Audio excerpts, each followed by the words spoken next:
एक समय ऐसा था जब केवीएस, एनवीएस, सीएमआरएस जैसी केंद्र स्तर की भर्तियां 3 से 4 साल में एक बार आया करती थी।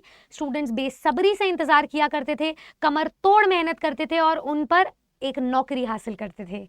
और आज का एक समय है जब यही केंद्र स्तर की भर्तियां 1 से 1.5 साल में फिर से अवसर बन के आपके पास आई हैं और आज भी स्टूडेंट्स कमर तोड़ मेहनत करेंगे, बेसब्री से इंतजार कर रहे थे और उस पर अपनी नौकरी हासिल करेंगे। तो कैसे हैं सभी? आप सभी का स्वागत है आपके अपने परिवार टीचर्स अड्डा 24/7 पर। मेरा नाम निधि अरोरा है। जैसे कि हमें पता है कि केवीएस एनवीएस का जॉइंट नोटिफिकेशन आउट हुआ है जिसमें 14,000 प्लस पद हैं, लेकिन क्या इन पदों में पिछली बार से कोई चेंजेस देखने को मिले हैं, स्पेशली इंग्लिश सब्जेक्ट को लेकर के? ये सारी डिस्कशन हम करेंगे, साथ साथ में सिलेबस पर भी अपनी एक लाइट शेड करेंगे ताकि आप सभी स्टूडेंट्स अपनी रणनीति को 360 डिग्री एक यू टर्न दे सको और फिर से शुरू कर सको अपनी तैयारी। देखिए, सबसे पहले मैं आपको बता देती हूँ, केवीएस 2022 में जो टीजीटी इंग्लिश की भर्ती थी ना, वो उसके नंबर ऑफ पोस्ट थे 401 और अभी जो पद आए हैं वो है 314। मतलब टीजीटी की संख्या में आपको पद घटते हुए नजर आ रहे हैं। पीजीटी के स्तर पर अगर मैं देखूं तो इंग्लिश में पोस्ट थी 2022 में 158 और अभी है 164, तो थोड़ा सा आपको बढ़ोतरी देखने को मिली है। एनवीएस में लेकिन आपको सारे ही पद बढ़ते हुए देखने को मिलेंगे, जिससे एनवीएस 2022 में बहुत कम पोस्ट आई थी, टीजीटी पोस्ट थे 144, अभी 281 आई है, तो काफी बढ़ोतरी मिली है। पीजीटी पोस्ट पर 37 पद थे केवल और अभी पद देखने को मिल रहे हैं 146, जो कि उसके कई गुना ज्यादा हैं। तो आपको इस बात का आश्वासन हो गया होगा कि केवीएस नहीं तो एनवीएस कहीं तो नौकरी लगी जाएगी। चलिए फिर, अगर आपको ये चीज समझ आ गई तो चलिए सिलेबस पर भी हम अपना ध्यान थोड़ा सा उजागर करें। सबसे पहले तो अगर मैं 2022 और 23 के सिलेबस की बात करूं तो सब कुछ बदल गया है। पहले सिर्फ एक ही चरण में रिटन एग्जाम होता था, केवीएस का भी और एनवीएस का भी। जो आपका इंग्लिश का सिलेबस होता था उसमें ग्रामर पूछी जाती थी, रीडिंग कॉम्प्रिहेंशन पूछा जाता था, राइटिंग सेक्शन से सवाल आते थे, वोकैब्युलरी से सवाल आते थे। ये तो आज भी वही है। और जो लिटरेचर वाला पार्ट था उसमें केवीएस 2018 में तो कोर लिटरेचर से सवाल आए थे, लेकिन केवीएस 2022-23 में सिलेबस पूरे तरीके से चेंज कर दिया गया और सवाल बने एनसीईआरटी से। एनवीएस में लिटरेचर को तवज्जो दिया गया था, लेकिन क्वेश्चंस बहुत कम आए थे लिटरेचर से 2022 में, तो वहां पे एनसीईआरटी नहीं थी। लेकिन अब देखिए, अब आपकी परीक्षा एक नहीं 2 चरणों में होगी। टियर 1 होगा प्री की परीक्षा, टियर 2 में होगी मेंस की परीक्षा। अब मेंस की परीक्षा में कोर सब्जेक्ट के क्वेश्चंस आएंगे, तो ये जितना भी आप पढ़ेंगे, grammar, reading comprehension, vocabulary, writing section या फिर लिटरेचर, वो सब कुछ आप अपने मेंस के पेपर के लिए पढ़ेंगे। और इस बार आपको एनसीईआरटी नहीं देखने को मिलेगी और वो सिलेबस अभी मैं आपको शॉर्टली दिखा देती हूँ। पहली चीज तो ये कि ये पूरे के पूरे ये जो सिलेबस है ये आपको मेंस के पेपर में देखने को मिलेगा, क्योंकि आंसर राइटिंग एनसीईआरटी की मदद से तो नहीं हो सकती थी। आपको आंसर राइटिंग के क्रिटिकल एनालिसिस को, अपने असर्शन को, अपने एम्फेसिस को, कैसे आपका इंट्रोडक्शन होना चाहिए, कैसे आपकी बॉडी होनी चाहिए, कैसे आपकी एंडिंग कंक्लूजन होना चाहिए, ये सारा कुछ आपको लिटरेचर और ग्रामर की मदद से सीखने को मिलेगा। तो आपका जो मेंस की परीक्षा है वो ऑब्जेक्टिव भी होगी, डिस्क्रिप्टिव भी होगी, लेकिन वहां तक पहुंचने से पहले आपको प्री की परीक्षा को पास करना पड़ेगा। और उस प्री की परीक्षा में आपको मिलेगा एक लैंग्वेज कॉम्पिटेंसी टेस्ट, जिसमें 10 नंबर की अंग्रेजी होगी। वो 10 नंबर की अंग्रेजी सभी के लिए कंपल्सरी होगी और वहां पर यही जो 3 टॉपिक है, ग्रामर, वोकैब और कॉम्प्रिहेंशन के, वो आपके काम आने वाले हैं। यही सेम सिलेबस आप फॉलो करोगे वो महज 10 नंबर लेने के लिए और उस प्री की परीक्षा को पास करने के लिए, जो आप ही नहीं हर एक स्टूडेंट पढ़ रहा होगा। तो प्री की परीक्षा सभी के लिए कॉमन है। हर एक स्टूडेंट इंग्लिश का भी, नॉन इंग्लिश का भी, इन तीनों कैटेगरीज को, इन तीनों डोमेन्स को पक्का करेगा और उसके बाद ही वो इन 5 डोमेन्स को पक्का कर सकता है अगर वो मेंस की परीक्षा लिख रहा होगा तो। चलिए, विदाउट एनी फर्दर डू मैं आपको अपने सिलेबस पर लेकर चलती हूँ। सबसे पहले तो यहाँ देखिए, प्री की परीक्षा में आपको कहीं कोई डोमेन नॉलेज में लिटरेचर का सवाल नहीं मिलेगा। आपको लैंग्वेज कॉम्पिटेंसी टेस्ट में इंग्लिश कंपल्सरीली देना है, तो वो 10 नंबर का होगा। जो आपकी मेंस की परीक्षा होगी, हाउएवर, उसमें कैसे क्वेश्चंस आएंगे? सबसे पहले तो आपका जो ऑब्जेक्टिव पेपर होगा उसमें 60 क्वेश्चन 60 नंबर के, यानी कि हर एक क्वेश्चन 1 नंबर का होगा। उसमें लिटरेचर भी आएगी, ग्रामर भी आएगी। और जो आपकी दूसरी डिस्क्रिप्टिव परीक्षा होगी उसमें 10 क्वेश्चंस होंगे और 40 नंबर के होंगे, यानी कि हर एक क्वेश्चन आपको 4-4 नंबर का मिलेगा। तो वहां से आपके फिर जो है 100 नंबर बनेंगे। उसमें आपको आंसर राइटिंग अपनी इतनी स्ट्रांग करनी है कि आप मेरिट में आओ और उसके बाद इंटरव्यू दे पाओ। तो जर्नी यही समाप्त नहीं होगी। अब अगर मैं सिलेबस पे ध्यान दूं तो हमारा जो टीजीटी इंग्लिश का ऑफिशियल सिलेबस आया है उसमें देखिए आपको कॉम्प्रिहेंशन के क्वेश्चंस देखने को मिलेंगे। ये जो कॉम्प्रिहेंशन के क्वेश्चंस है ना, ये हर परीक्षा में होते हैं, ठीक है। अब अगर हमारा 40 नंबर का एमसीक्यू है तो आप ये मान करके चलो कि 20 क्वेश्चंस तो आपकी रीडिंग कॉम्प्रिहेंशन से ही देखने को मिल सकते हैं। पिछली बार भी ऐसा ही हुआ था, 3 से 4 कॉम्प्रिहेंशन के पैसेजेस आते हैं, वहां से with reference to context answer करना होता है। तो मैं आपको इस बार थोड़ी सी रणनीति चेंज करके बताऊंगी कि एक पैसेज को समझना कैसे होता है, लिखना कैसे होता है अगर खुद बनाने की जरूरत पड़ जाए तो, और अपने आंसर को असर्टिव कैसे बनाना होता है, यहां से हम वो सीखेंगे। उसी में ही फिर आपके वोकैब के क्वेश्चंस आ जाएंगे, क्योंकि आपको वोकैब का मीनिंग आइडेंटिफाई करना होगा। तो अगर आपकी वोकैब स्ट्रांग होगी तो आपकी आंसर राइटिंग भी स्ट्रांग होगी, डायरेक्टली प्रोपोर्शनल है। दूसरा सेक्शन हो जाता है आपका राइटिंग का सेक्शन, जो आपके सिर्फ मेंस में काम आएगा, प्री में काम नहीं आएगा। तो प्री की परीक्षा में आप रीडिंग कॉम्प्रिहेंशन को भी यूज करोगे, हो सकता है 10 में से 5 नंबर का आपका कॉम्प्रिहेंशन ही आ जाए। राइटिंग सेक्शन में हम आपको लेटर राइटिंग लिखना सिखाएंगे। पहले हम एमसीक्यू बेस्ड सिर्फ राइटिंग सिखाया करते थे, इस बार मैं आपको डिस्क्रिप्टिव राइटिंग सिखाऊंगी, जैसे आप 9-10 क्लास में लिखा करते थे। तो बिजनेस लेटर्स होंगे आपके, formal informal letters, job application के लेटर होंगे, एडिटोरियल लेटर होंगे, letter to complain and personal letter, उसका पूरा फॉर्मेट आपको अच्छे से सीखना पड़ेगा इस बार आप सुपरफिशियली सीख कर नहीं जा सकते हो। उसके बाद आपके रिपोर्ट राइटिंग को भी हम अंडरस्टैंड करेंगे, चाहे वो फैक्चुअल हो, चाहे वो न्यूज़पेपर रिपोर्ट हो, चाहे वो एनालिटिकल रिपोर्ट हो। उसके बाद नोटिस, जो हम स्कूल में नोटिस राइटिंग किया करते थे और प्रेस रिलीजेस किया करते थे, वो सीखेंगे। तो ये सारे के सारे टॉपिक्स आपके राइटिंग सेक्शन में आ जाएंगे। इनको मैं 2 तरीके से पढ़ाने वाली हूँ, एक एमसीक्यू बेस्ड और दूसरा डिस्क्रिप्टिव बेस्ड, सिर्फ और सिर्फ मेंस पॉइंट ऑफ व्यू से। उसके बाद आप चलेंगे हमारे क्रिएटिव एंड एनालिटिकल सेक्शन में। इसमें आपका एसे राइटिंग होगा। एसे राइटिंग आपके आंसर राइटिंग को भी स्ट्रांग करेगा, आपके लिटरेचर सेगमेंट को भी स्ट्रांग करेगा और आपके ग्रामेटिकल लिंग्विस्टिक आइडियाज को भी स्ट्रांग करेगा। इसमें हम किसी भी आर्टिकल, डिबेट या स्पीच के टॉपिक को पकड़ सकते हैं। टॉपिक सोशो पॉलिटिकल हो सकता है, इकोनॉमिक हो सकता है, एजुकेशनल मुद्दों पर भी हो सकता है।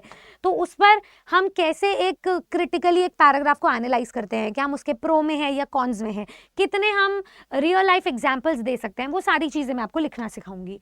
फिर आ जाता है सेक्शन सी। सेक्शन सी हो जाएगा आपका ग्रामर का, जिसको आप कोर प्री के पेपर में भी सीखोगे और मेंस में भी सीखोगे, और प्री से ही आप इसकी तैयारी शुरू कर दें। इसमें देखो, आपको नाउन्स पढ़ना है, प्रोनाउंस पढ़ना है, वर्ब्स पढ़ना है, एडवर्ब्स पढ़ना है, एडजेक्टिव्स पढ़ना है, प्रेपोजिशंस पढ़ना है, कंजंक्शंस पढ़ना है। कुल मिलाकर के ये पूरा आपका पार्ट ऑफ स्पीच है, ठीक है। ये पढ़ने के बाद में आप सेंटेंस स्ट्रक्चर सीखोगे। सेंटेंस स्ट्रक्चर इसलिए सीखते हैं ताकि आप टाइप्स ऑफ सेंटेंसेस से सब्जेक्ट वर्ब अग्रीमेंट के एरर डिटेक्शन के क्वेश्चंस बना सको, टाइप्स ऑफ सेंटेंसेस से पैराजंबल्स बना सको, पैरेललिज्म के कॉन्सेप्ट को सीख सको, टाइप्स ऑफ सेंटेंसेस और सेंटेंस कनेक्टर्स से आपको सिंथेसिस और ट्रांसफॉर्मेटिव जो क्वेश्चंस दिए जाएंगे वो बना पाओगे।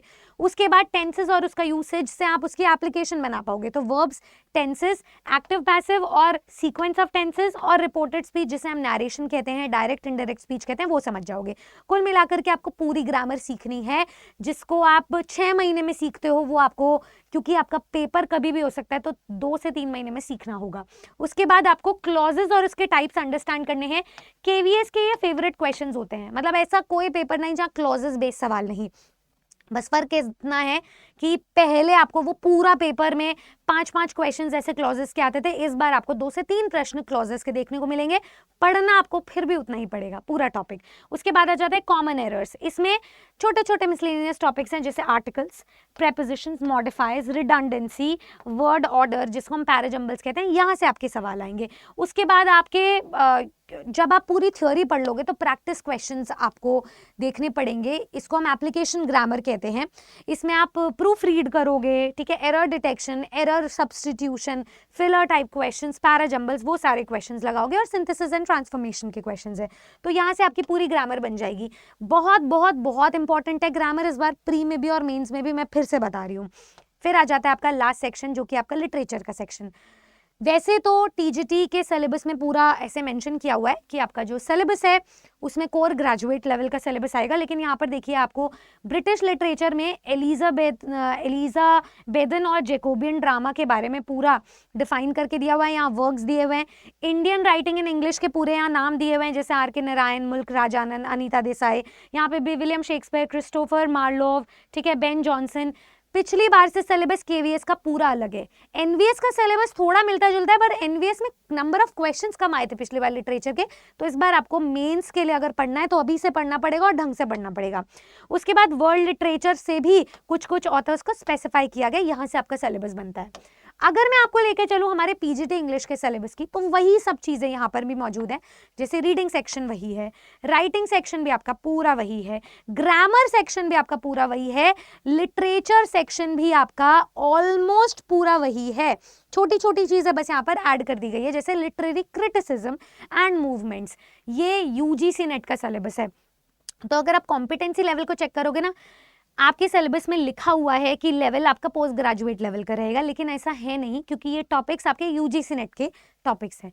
तो मेरा सुझाव यही रहेगा कि इस बार आपको कहीं कहीं नंबर ऑफ पोस्ट वैसे ही कम देखने को मिल रही है केवीएस में, एनवीएस में ज़्यादा देखने को मिल रही है।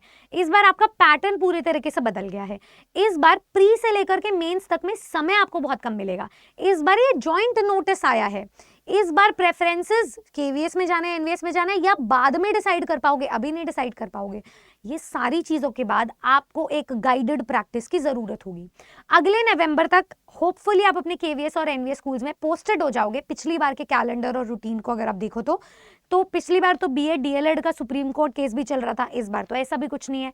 इस बार तो सीटेट का भी हमारा सब कुछ क्लियर है कि आने वाले सीटेट वालों का कोई फायदा नहीं है, सीटेट आपका पास होना चाहिए टीजीटी पे।